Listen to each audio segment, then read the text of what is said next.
Serial দেখে, mobile টিপে আর রান্না বান্না করে। কথা বলুন ঠিক কিনা? প্রাণপ্রিয় ভাইয়ের, আমার সন্তানের জন্য অনেকগুলো জিম্মাদারি রয়েছে।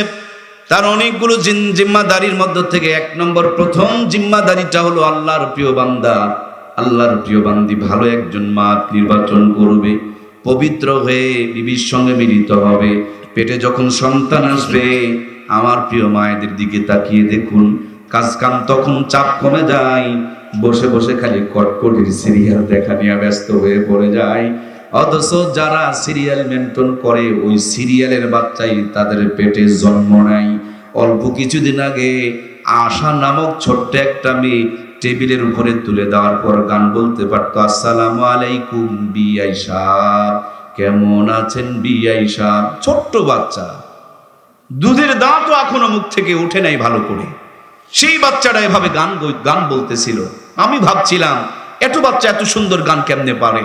তখন আমার মনে হলো, আব্দুল কাদের জেলানী রহমতুল্লাহি আলাই, তিনি যদি মায়ের পেটে 18 পারা কোরআনের হাফেজ হইতে পারে, এদের মা মনে হয় ভরপুর কটকটি সিরিয়াল দেখছে, এই জন্য পেট থেকেই ওগুলো টেলিং দিয়ে বের হয়েছে। কথা বলুন ঠিক কিনা? প্রিয় ভাইয়েরা আমার, আমরা আলোচনা করছিলাম, সবাই বাবা মার খেদমত নিয়ে আলোচনা করে, কিন্তু সন্তানের যে দায়িত্ব কর্তব্য আছে, কোন কোন বইয়ের মধ্যে বাবা মার সন্তানের প্রতি 10টা দায়িত্ব কর্তব্য আছে। আবার কোন কোন বইয়ের ভিতরে বাবা মার জন্য সন্তানের 14টা দায়িত্ব কর্তব্য আছে। প্রথম যে দায়িত্ব কর্তব্য পড়ে একজন পুরুষের জন্য, আমার সন্তানের মা হবে যিনি, ওই সন্তানের মা আল্লাহওয়ালা দিনদার নির্বাচন করা দরকার আছে না নাই? এটা 1 নম্বর দায়িত্ব কর্তব্য। কারণ আমার বিবির ফ্যাক্টরিটা যদি ভালো হয়, আমি ভালো একটা সন্তান প্রোডাকশন পাবো। আর ওইটা যদি পেট দেখানিওয়ালা হয়, নিশ্চয় কটকটি আর পাখির বাবা হব। কথা বলুন ঠিক কিনা? সুতরাং 1 নম্বর দায়িত্ব কর্তব্য হচ্ছে একটা ভালো বিবি নির্বাচন করা।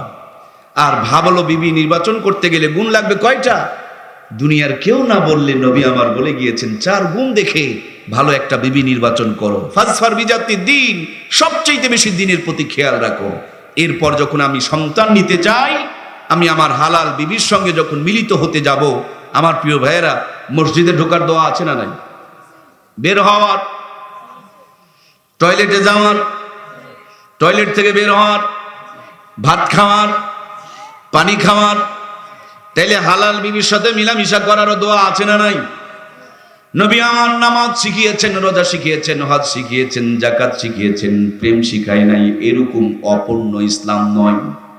ইসলাম পূর্ণাঙ্গ জীবন বিধান। নাই শব্দটা বাদ দিয়ে ইসলামের সব আছে। সুবহানাল্লাহ বলবেন না? ইসলামে একটা জিনিস নাই, সেটা হলো নাই। নাই বাদ দিয়ে সব আছে। নাই বাদ দিয়ে সব আছে। খালি নাই শব্দটা বাদ দিয়ে সব আছে, সব আছে। একেবারে রাখাল থেকে নিয়ে রাষ্ট্রপতি পর্যন্ত প্রত্যেকটা আদর্শ নবীর সুন্নত তরিকা আছে। সুবহানাল্লাহ বলুন। প্রিয় ভাইয়েরা আমার, ইশার নামাজ পড়ে নবী বলেন, জলদি করে ঘুমিয়ে পড়ো।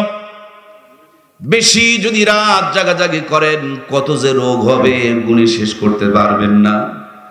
সবচেয়ে বড় রোগ হলো বদ অভ্যাস গড়ে উঠবে। বদ অভ্যাস, কাজ নাই, রাত জেগে জেগে ঘুমাইতেন, এখন কাজ শেষ, বিছানায় পড়ে আছেন, সময়ের আগে ঘুম ধরবে না। সকাল যখন হবে ঘুম ছাড়তে চাইবে না। কাজ যখন করবেন, ব্যবসা যখন করবেন, তখন দেখবেন ওই ঘুমের একটা চাপ মাথায় থাকবে, প্রত্যেকটা জায়গায় ভুল হবে। ঠিক কিনা? এজন্য নবী বলেছেন, এশার পর জলদি করে ঘুমিয়ে পড়ো। আগে ভাগে ঘুমানোটাকে আল্লাহর হাবিব পছন্দ করতেন। আমাদের মুরব্বীরা কোনো গুণ ছিল না, এশা হলেই ঘুমিয়ে পড়তো, ফজরের আগে জেগে উঠতো 150 বছর টনটনা। সুবহানাল্লাহ বললেন না? আমরা ঘুমাই রাত্রি 3টায়, সকালে উঠি 11টায়। 50 বছরে বেকার চেকা হয়ে যায়। কারণ সূর্য যখন ডুবে যায়, শরীরকে ঘুমানোর জন্য একটা মেসেজ দিয়ে চলে যায়।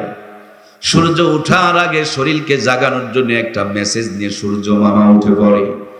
সকালবেলা আপনার শরীরে যখন সোনালী সূর্যের সোনালী রোদটা লেগে যাবে, আমাদের শরীরে ভিটামিন ডির দরকার। এই ভিটামিন ডির 80% চাহিদা সকালের সোনালী রোদের মধ্যে আমার আল্লাহ তাআলা দান করে রেখে দিয়েছে। আমাদের অনেক মানুষের শরীরে ভিটামিন ডির ব্যাপক পরিমাণ অভাব, যার কারণে রোগ প্রতিরোধ ক্ষমতা পর্যন্ত কমে গিয়েছে। প্রাণপ্রিয় ভাইয়েরা আমার, বিবির সঙ্গে ঘুমিয়ে পড়বেন, শুরুতেও না, ভরা পেটেও না, গভীর রজনীতে যখন মিলিত হতে যাবেন, ওযু ইস্তেঞ্জা, টয়লেট বাথরুম সারবেন, মেসওয়াক করবেন, দোয়া পড়বেন। হালাল বিবির সঙ্গে মিলিত হতে যাওয়ার আগে দোয়া আছে, দোয়া পড়ে নিবেন। মিলিত হওয়ার পর সম্ভব হলে সাথে সাথে গোসল করে নিবেন। গোসলের ফরজ কয়টা? অনেকে 6টা 9টাও পর্যন্ত ফেলে দেয়। যদি জিজ্ঞেস করেন নিয়তটা কি, মাঝে মাঝে বলেন নামাইতুন গোসলা, সাবান দেয়া কসলা। যদি জিজ্ঞেস করেন গোসলের ফরজ কয়টা, কখনো কখনো বলেন লুঙ্গি, গামছা আর সাবান। এই হলো মুসলমানের অবস্থা। আমার প্রিয় ভাইয়েরা, একজন মানুষ যদি তার বিবির সঙ্গে মিলামেশা করার পর সুন্নত তরিকায় 3টা ফরজিয়ত আদায় না করে গোসল করতে পারে, উনি চেয়ারম্যান যদি হয়, ওনার এলাকার নেতৃত্ব নাপাক গায়ে হয়, উনি যদি মা হয়, রান্না করে নাপাক গায়ে রান্না করে, ওই নাপাক গায়ে রান্নার কোনোদিন ঘরে বরকত থাকতে পারে না। উনি যদি দোকানদার হয়, নাপাক গায়ে বসে বসে ব্যবসা করে, ওই প্রতিষ্ঠানে আল্লাহর রহমত আর বরকত আসতে পারে? ফিরে তাকিয়ে দেখুন, 50 বছর আগে নানি আর দাদিরা আহারে মাসকালার ডালের তেলানি করেছে। এক বাড়ির তেলানি 2 গ্রাম পর্যন্ত ছড়িয়ে পড়েছে। সামান্য কদু পানি তেলানি হয়েছে গোটা গ্রাম মোহিত করে ফেলে দিয়েছে। আতপ চালের বিরিয়ানি একদিন খেলে 2 দিন পর্যন্ত সেন্ট ছড়িয়ে পড়েছে। একদিন ইলিশ মাছ খেলে 3 দিন পর্যন্ত সুঘ্রাণ বের হয়েছে। কারণ হলো একটা, ওরা পবিত্র হয়ে মাথায় কাপড় দিয়ে বিসমিল্লাহ বলে চুলাটা ধরিয়েছিল, আর এরা অপবিত্র, মুখে বিসিয়াল দেখে, মোবাইল টিপে আর রান্না বান্না করে। কথা বলুন ঠিক কিনা? প্রাণপ্রিয় ভাইয়ের আমার, সন্তানের জন্য অনেকগুলো জিম্মাদারি রয়েছে। তার অনেকগুলো জিম্মাদারির মধ্য থেকে 1 নম্বর প্রথম জিম্মাদারিটা হলো আল্লাহর প্রিয় বান্দা, আল্লাহর প্রিয় বান্দি ভালো একজন মা নির্বাচন করবে, পবিত্র হয়ে বিবির সঙ্গে মিলিত হবে। পেটে যখন সন্তান আসবে, আমার প্রিয় মায়েদের দিকে তাকিয়ে দেখুন, কাজ কাম তখন চাপ কমে যায়, বসে বসে খালি কটকটির সিরিয়াল দেখা নিয়ে ব্যস্ত হয়ে পড়ে যায়। অথচ যারা সিরিয়াল মেনটেন করে, ওই সিরিয়ালের বাচ্চাই তাদের পেটে জন্ম নেয়। অল্প কিছুদিন আগে আশা নামক ছোট্ট একটা মেয়ে টেবিলের উপরে তুলে দেওয়ার পর গান বলতে পারতো, আসসালামু আলাইকুম বিআই সাহেব, কেমন আছেন বিআই সাহেব। ছোট্ট বাচ্চা, দুধের দাঁতও এখনো মুখ থেকে ওঠে নাই ভালো করে। সেই বাচ্চাটা এভাবে গান বলতেছিল। আমি ভাবছিলাম এত বাচ্চা এত সুন্দর গান কেমনে পারে। তখন আমার মনে হলো আব্দুল কাদের জেলানী রহমতুল্লাহি আলাই, তিনি যদি মায়ের পেটে 18 পারা কোরআনের হাফেজ হইতে পারে, এদের মা মনে হয় ভরপুর কটকটি সিরিয়াল দেখছে, এই জন্য পেট থেকেই ওগুলো টেলিং দিয়ে বের হয়েছে। কথা বলুন ঠিক কিনা? প্রাণপ্রিয় ভাইয়েরা আমার, পেটে সন্তান আসার পর মা বেশি বেশি করে ইসলামিক বইগুলো পড়বেন, বেশি বেশি করে নফল রোজা রাখবেন, বেশি বেশি করে তাহাজ্জুদের নামাজ পড়বেন, বেশি বেশি করে কোরআনের তেলাওয়াত করবেন। মা যখন পেটে নিয়ে সন্তানকে সেজদা দিবে, ওই সন্তান কোনোদিন বেনামাজি হতে পারে। মা যখন পেটে সন্তান নিয়ে কোরআন তেলাওয়াত করবে, ওই সন্তান কোনোদিন ইসলাম বিদ্বেষী হতে পারে। পেটের মধ্যে সন্তান নিয়ে যখন আব্দুল কাদের জেলানী, বাইজিদ বোস্তামির জিন্দেগি পড়বে, দেখবেন মনের মধ্যে একটা সংকল্প পয়দা হবে, আমার সন্তানটা যদি বাইজিদ বোস্তামির মতন হতো, আব্দুল কাদের জেলানীর মতন হতো। এখনকার বর্তমানের আধুনিক স্বাস্থ্য বিজ্ঞান বলেছেন, মেয়েদের পেটে যখন বাচ্চা থাকবে, তখন তাদেরকে মানসিক চাপে রাখবেন না। এই মানসিক চাপটা ওদের বাচ্চার উপরে পর্যন্ত প্রভাব পড়ে, বাচ্চার স্বাস্থ্যের উপরেও প্রভাব পড়ে। সুতরাং পেটে সন্তান নিয়া চাপ নিলে যেমন চাপটা বাচ্চার উপরে পড়ে, পেটের সন্তান নিয়া পাপ করলেও ওই পাপটাও বাচ্চার উপরে পড়ে। পেটের সন্তান নিয়া ইবাদত করলে ওই ইবাদতের প্রভাবটা বাচ্চার উপরে পড়ে না। কি গো ভাই, কথা বলছেন না কেন? পড়ে না? সুতরাং প্রিয় মায়েরা আমার, পেটের সন্তান নিয়ে বেশি বেশি করে ইবাদত করুন। বৃদ্ধাশ্রমের দরজা ক্লোজ হয়ে যাবে। জিন্দেগিতে আপনার সন্তান আপনার সামনে দাঁড়িয়ে জোরে কথা বলবেন না, আপনি আপনার রবের হুকুম মানবেন, আপনার হুকুম আপনার সন্তান মানতে বাধ্য। কথা বলুন ঠিক কিনা? ধানে দু চারটা পাতান থাকতেই পারে, পাতানে আবার ধানও যেতে পারে, কিন্তু ম্যাক্সিমাম হিসাব হলো ভালো পেটের সন্তান কোনোদিন বেয়াদব হতে পারে না। সন্তান দুনিয়াতে আসার সময় আমার মহাব্বতের মায়েরা, সন্তান যখন দুনিয়াতে জন্মগ্রহণ করবে, জন্মগ্রহণ করার পর খুব ভালো করে খেয়াল করুন। একটু বসুন প্লিজ, বসুন বাবা, গেটটা ছেড়ে দিয়ে বসুন। ছাত্র ভাইয়েরা বসুন, এদিকে জায়গা আছে, চলে আসেন, চলে আসেন, চলে আসেন, ভিতরে আসেন, বসে পড়েন। আলহামদুলিল্লাহ, গেটটাকে ফাঁকা রাখি। কষ্ট হচ্ছে কি আপনাদের? কষ্ট হচ্ছে কি? বাবারে অনেক কথা শুনছেন, এগুলো প্রয়োজনীয় কথা, এই কথাগুলো খুব দামি কথা, জাতির জন্য এই কথাগুলো বড় দরকার। মিশা একটা কিচ্ছা বলে 3 ঘন্টা খেয়ে চলে গেলাম, কোনো ফায়দা নেই। আমার প্রাণপ্রিয় ভাইয়েরা, সন্তান যখন দুনিয়াতে আসবে খুব খেয়াল করে দেখেন, আজ থেকে 30 বছর আগে আমার নানি আর দাদিরা 100% নর্মাল ডেলিভারি করেছে। যেহেতু শ্বশুর বাড়ি এলাকা, একটা কথা মনে পড়ে গেল। আমার একজন দাদার শ্বশুরের নাম সম্ভবত আকালু। আপনাদের বেটি আমার গল্প শোনাইছে, ওই দাদির নাকি 19টা বাচ্চা। কয়টা? এই তো ত্রিপুরের কথা বলছি, 19টা বাচ্চা আমার শ্বশুর বাড়ি অনেকে আছেন।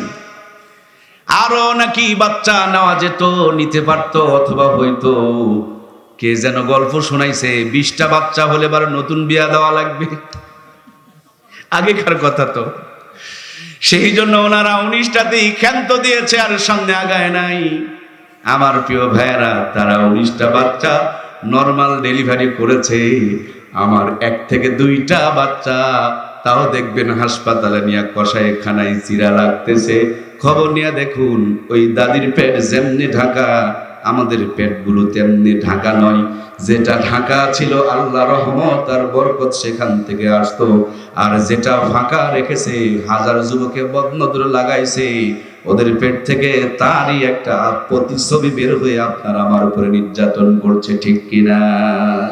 এই জন্য বরাম্মা হাওয়াকে আল্লাহ তাআলা জান্নাতের ভিতরে বানাইছেন, বরাব্বা আদমকে বানিয়েছেন জান্নাতের বাহিরে, আর বরাম্মা হাওয়াকে আল্লাহ তাআলা নিজেই বানিয়েছেন জান্নাতের ভিতরে। সুবহানাল্লাহ বলেন। টায়ারকে কোম্পানি শক্ত করে বানায়, কারণ টায়ার থাকবে বাহিরে। টিউব চিনেন কি আপনারা? একই রবার দিয়া বানায়, একই কোম্পানি বানায়, কিন্তু টিউবকে নরম করে বানায়, সফট করে বানায়, কারণ টিউব থাকবে ভিতরে। এখন যদি উলট পালট সেটিং করেন, গাড়ি তো ভালো চলবে। যেমনটি আমাদের চলতেছে, ইফটিজিং, যৌতুক নির্যাতন দিনের পর দিন মহামারীর আকার ধারণ করেছে, ঠিক কিনা? সন্তান পেটে নিয়ে পেটকে ঢেকে রাখবেন, নরমাল ডেলিভারি করার সৌভাগ্য হবে। কোরআনের তেলাওয়াত করবেন, আল্লাহ নরমাল ডেলিভারি করার সৌভাগ্য দিবে। সুতরাং সন্তান জন্মের পর বাবা মার জন্য 3 নম্বরের দায়িত্ব হচ্ছে ডান কানে আজান, বাম কানে একামত দেওয়া। আমাদের বাচ্চাটা ভূমিষ্ঠ হওয়ার পর এদিকে ওদিকে নিয়ে দৌড়াদৌড়ি করার চেষ্টা করছিল। আমরা বললাম যে একটা বাচ্চার দুনিয়ার মুখ দেখার পর সর্বপ্রথম দায়িত্ব হলো আপনার জন্য ডান কানে আজান, বাম কানে একামত দেওয়া। কেন আপনি ডান কানে আজান, বাম কানে একামত দিবেন? ডান কানে আজান, বাম কানে একামত এই জন্য দিবেন, আমাদের সন্তানগুলো জন্ম হওয়ার পর আমরা 6টা টিকা দিয়ে থাকি, আমাদেরকে মনে আছে। এই টিকা দেওয়ার কারণে বাচ্চারা অসুস্থ হয়ে যায়, জ্বর এসে যায়, কান্নাকাটি শুরু করে দেয়। তারপর আমরা বাচ্চাগুলোকে টিকা দেওয়াই। কেন দেওয়াই জানেননি? বলে টিকা দিতে পারলে 6টা রোগ আর আপনার সন্তানকে আক্রমণ করবে না। ডান কানে আজান, বাম কানে একামত যদি দিতে পারেন, আপনার সন্তান আর ইসলামের বিরুদ্ধে কোনো ষড়যন্ত্র তার মেমোরিতে ঢুকতে পারবে না। সুবহানাল্লাহ। নইলে অল্প কিছুদিন আগে আমরা শুনছিলাম কিছু কিছু বেয়াদব বলছিল, ফজর আজান যখন শুনি মনে হয় বেশ্যা তার খরিদ্দারকে ডাকতেছে। নাউজুবিল্লাহ বলেন। আরো একজন বেয়াদব বলেছিলেন, আমার কাছে আজানের চাইতে কাউয়ার আওয়াজ ভালো লাগে। আমি মনে মনে ভেবেছিলাম, এত আওয়াজ থাকতে কাউয়ার আওয়াজের সাথে তুলনা করলো কেন? এখন পরবর্তীতে বুঝতে পারলাম, কিছু কিছু মানুষের যখন অবৈধ পন্থায় জন্মগ্রহণ হয়, বাপ মার কোনো পরিচয় নাই, এই বাচ্চাগুলোকে ডাস্টবিনের পাশে তারা ফেলে থুয়ে চলে যায়। মাঝে মাঝে পেপার পত্রিকায় দেখবেন ডাস্টবিনের কাছে পলিথিনের ভিতরে ব্যাগের ভিতরে বাচ্চা পাওয়া যায়, এরকম তথ্য আপনাদের কাছে আছে না নাই? ডাস্টবিনের কাছে যদি কাউকে রেখে যায়, সে তো আর আজান পায় নাই, একামত পায় নাই, ডাস্টবিনের কাছে কাউয়া ঘোরাঘুরি করে। প্রথমেই তার কানে কাউয়ার আওয়াজ গিয়েছে, এই জন্য তার কাছে কাকের আওয়াজই ভালো লাগতেছে, আজানের আওয়াজ ভালো লাগে না। এই জন্য ডান কানে আজান দিবেন, বাম কানে একামত দিবেন। মৃত্যুর আগ পর্যন্ত এই ডান কান বাম কানকে ইসলামের প্রথম ডোজ, প্রথম টিকা দেওয়ার কারণে শয়তানের যত ষড়যন্ত্র, চক্রান্ত, মিথ্যা এবং ভুল ভালওয়ালা কথা, এই দুই কানে আজান আর একামত হওয়ার কারণে ওই ষড়যন্ত্র চক্রান্তটা চিনতে পারবে। করোনার টিকা দেওয়ার থাকলে করোনা যেমন ঘায়েল করবে না, ওই মিথ্যা কথা কানে ঢুকবে কিন্তু মেমোরিতে ইফেক্ট করবে না। ইসলামের বিরুদ্ধে আপনার সন্তানের মুখ থেকে কথা বের হবে না। সুবহানাল্লাহ। এই জন্য ডান কানে আজান, বাম কানে একামত দেওয়া জরুরি। এখন আমাদের বাচ্চা কাচ্চাগুলোর অবস্থা এমন হয়ে গিয়েছে, আমার ভাইয়েরা, ডান কানে আজান নাই, বাম কানে একামত নেই। আমাদের সন্তানরা হুজুরদের চামড়া তুলে নিব আমরা, অথচ ওর বাপের সাথে মায়ের বিয়া হুজুরই পড়াইছে। ওর বাপের সাথে মায়ের বিয়া যদি না হইতো, বলুন তো হালাল জাদা হইতো না হারাম জাদা হইতো? কেমন হারাম জাদার মতন কথা বলুন তো। হুজুরা ওর বাপের সাথে মায়ের বিয়া পড়াইলো, আবার হুজুরের চামড়া তুলে নিব আমরা। আমার প্রাণপ্রিয় ভাইয়েরা, খুব ভালো করে খেয়াল করে দেখবেন, বিয়ে হলেও সহি তরিকায় হয় নাই, সহি তরিকা হলেও জন্ম সহি তরিকায় হয় নাই, জন্ম সহি তরিকা হলেও ডান কানে আজান অথবা বাম কানে একামত পায় নাই। এই জন্যই মুসলমানের ঘরে জন্ম নিয়ে ইসলামের বিরুদ্ধে তাদের মুখ থেকে কথা বের হয়। কথা বলুন ঠিক কিনা? আমার প্রিয় মায়েরা, সন্তান যখন দুনিয়াতে আগমন করবে, ডান কানে আজান বাম কানে একামত দেওয়ার পর বাপ মার দায়িত্ব হলো সন্তানকে বুকের দুধ পান করাবে। আল্লাহ তাআলা এমন এক মহা প্রজ্ঞাময়, সন্তানের বেড়ে ওঠার জন্য যেই পরিমাণ ভিটামিন, ক্যালসিয়াম, মিনারেল, আয়রন, জিংয়ের দরকার সবটুকু মার বুকে দিয়ে দিলেন। আবার প্রত্যেকটা সন্তানের পরিধি এক মতন হয় না। দেখবেন ডায়াবেটিসের রোগীর খাবার এক মতন, প্রেশারের রোগীর খাবার আর এক মতন। আমার প্রিয় ভাইয়েরা, প্রত্যেকটা বাচ্চার শারীরিক গঠন অনুযায়ী ইনক্রুভ হওয়ার জন্য যেই পরিমাণ যা কিছু দরকার আল্লাহ মার বুকে দিয়ে দিলেন, অসংখ্য ছিদ্র দিয়ে দিলেন। বেশি করে যদি বের হয়ে আসে সন্তান ঢোক গিলতে পারবে না, আর কম করে যদি বের হয়ে আসে সন্তানের চাহিদা পূর্ণ হবে না। এমন একটা মেজারমেন্ট দিয়ে দিলেন, ভিটামিন, ক্যালসিয়াম, মিনারেল, আয়রন, জিংয়ের ব্যবস্থা করে দিলেন।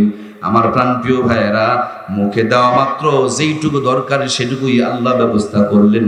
2 থেকে 2.5 বছর ধরে মার দুধ খাওয়া লালন পালন করলেন। আমাদের অনেক মা বোন আছে সন্তানকে বুকের দুধ পান করাইতে চায় না, ফিটনেস নষ্ট হয়ে যাবে।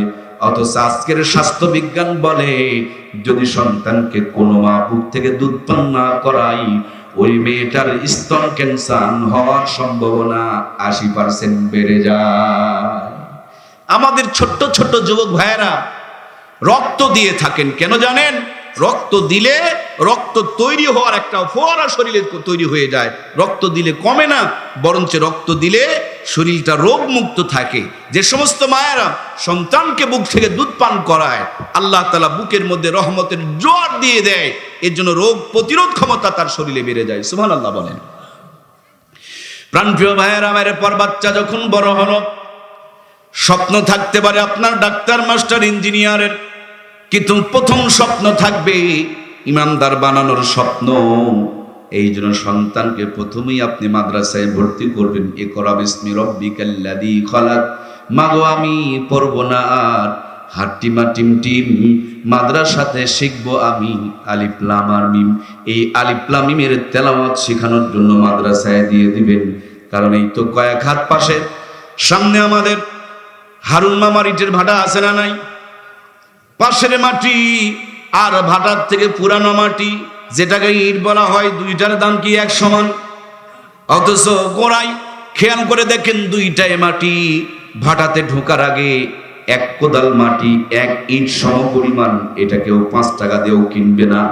আর ভাটা থেকে বের করার পর সাথে সাথে 10 থেকে 11 টাকা 12 টাকা পর্যন্ত দাম হয়ে যায়। তেমনি মানুষের পেটে জন্ম নিলে মানুষ হওয়া যায় না, অথচ ছাগলের পেটে জন্ম নিলে ছাগল হয়ে যায়, গরুর পেটে জন্ম নিলে গরু হয়ে যায়। বন্ধুরা আমার, মানুষের পেটে শুধু জন্ম নয়, মানুষ বানাতে হলে ওই সন্তানদের মাথায় আল্লাহর কোরআনটা ঢুকিয়ে দেওয়ার দরকার আছে না নাই? আমি এখন এখান থেকে এই এক্ষুনি কিছুক্ষণের মধ্যেই আমি কীর্তিপুর রওনা করব। রাস্তায় যেতে না হলেও তো 20টা রাস্তার মোড় পড়বে না ভাই? কি পড়বে কি না? এই তো আপনাদের সেন্টারের মোড়ে গিয়া 3 রাস্তা যেতে হবে। এই দিক দিয়ে মনে করেন আমি ওই দিক দিয়ে চলে গেছি, তাইলে তো কীর্তিপুর যাওয়া যাবে নাকি? একটু পরে আমার প্রিয় ভাইয়ারা, শহীদ আলীর মোড়ের মধ্যে রাস্তা আছে না নাই? সোজা না গিয়ে যদি আমি বামেরটা চলে যাই, হেয়ারিং এরটা চলে যাই চেয়ারম্যানের বাড়ির দিকে, তাইলে তো কীর্তিপুর যাওয়া যাবে। কুড়িবাড়ি যাওয়ার আগে সামনেরটা না গিয়া বামেরটা না গিয়া যদি ধামরহাটের দিকে চলে যাই, তাইলে কি কীর্তিপুর যাওয়া যাবে? আমি রাস্তা চিনি, সোজাটা ধরবো। আর যদি রাস্তা না চিনি, একটা পদ্ধতি অবলম্বন করব। অ্যান্ড্রয়েড মোবাইল ফোনে এমবি তুলে নিয়ে লোকেশন নামক একটা সফটওয়্যার আছে, কীর্তিপুর লেখে সার্চ দিয়ে দিব, সোজা রাস্তা দেখাবে, কয় মিনিট সময় লাগবে, কত গতিতে গাড়ি চলছে, কত দূরে এসেছে, কত দূর বাকি আছে, কয়টার সময় পৌঁছবে, ডানের গ্রামটার নাম কি, বামের গ্রামটার নাম কি, কতক্ষণ পরে রাস্তার মোড় আছে, সবগুলো আমাকে দেখা দিবে। তেমনি আমরা জান্নাত থেকে এসেছি, বরাবর বাড়ি হলো জান্নাতে, আবার দুনিয়াদারি করেই জান্নাতে চলে যাব। ওই জান্নাতে রাস্তা যেন হারিয়ে না যায়, আমাদের জন্য একটা সফটওয়্যার দিলেন, ক্যাটালগ দিলেন, জীবন বিধান দিলেন, আলোর পথ দিলেন, ইহদিনাস সিরাতাল মুস্তাকিমের তরিকা দিলেন আমার আল্লাহ। এইটা যদি সিনার মধ্যে নিতে পারি, মেমোরিতে ঢুকায় দিতে পারি, আল্লাহর বান্দা ডাক্তারি, মাস্টারি, ইঞ্জিনিয়ারিং করবে, দিন শেষে আল্লাহর জান্নাতে পৌঁছে যাবে। বাস চালানো, ট্রেন চালানো, মোটরসাইকেল, সাইকেল চালানো কঠিন, কিন্তু ট্রেন চালানো বড় সহজ। কারণ ট্রেনের 2টা লাইন আছে, খালি জায়গা মতন ব্রেক দিবেন আর জায়গা মতন ছেড়ে দিবেন, জায়গা মতন ব্রেক দিবেন, ছেড়ে দিবেন। সকালবেলা দেখবেন ঢাকায় ট্রেন পৌঁছে গিয়েছে। সেম কায়দায় জান্নাতে যাওয়া বড়ই সহজ। সন্তানকে খালি কোরআন সুন্নাহর রাস্তার উপরে তুলে দিবেন, ডাক্তারি, মাস্টারি, এমপি, মন্ত্রী সব করবে, এর ফাঁক দিয়ে নামাজ পড়বে, রোজা করবে, হালাল খাবে, দিন শেষে আল্লাহর জান্নাতে চলে যাবে। সুবহানাল্লাহ। এত ধীরে যখন জান্নাতে যাবে, না হলেও পরিবার থেকে 10 জন ব্যক্তিকে সুপারিশ করে নিয়ে জান্নাতে যাবে। এই জন্য প্রিয় ভাইয়েরা, আমার সন্তান জন্মগ্রহণ করার পর এই দায়িত্বগুলো আপনার আমাকে পালন করতে হবে। আমরা নাম রাখার সময় ঝন্টু, মন্টু, বল্টু নাম রাখি, অথচ নামগুলো সুন্নতির নাম হতে হবে, সাহাবায়ে ইকরামের নাম হতে হবে, নবীদের নাম হতে হবে। হাদিসের মধ্যে এসেছে, কিয়ামতের দিন আল্লাহ তাআলা ডাক দিয়ে বলবেন, মরিয়ম, দুনিয়ার যত মরিয়ম সবগুলো দাঁড়িয়ে যাবে। আল্লাহ ডাক দিয়ে বলবে, আমি তো তোমাদের ডাকি নাই, আমি ঈসা রূহুল্লাহর মাকে ডেকেছি। অন্য মরিয়মেরা বলবে, আল্লাহ আমি বুঝি নাই। আল্লাহ বলবেন, ঠিক আছে, আমার প্রিয় বান্দির নামের সঙ্গে যখন তোমরা মিল করে নামটা রেখে দিয়েছো, যাও এই বরকতময় নামের খাতিরে যত মরিয়ম আছে বিনা হিসাবে আল্লাহর জান্নাতে চলে যাও। এর জন্য ভালো ভালো নাম রাখবেন।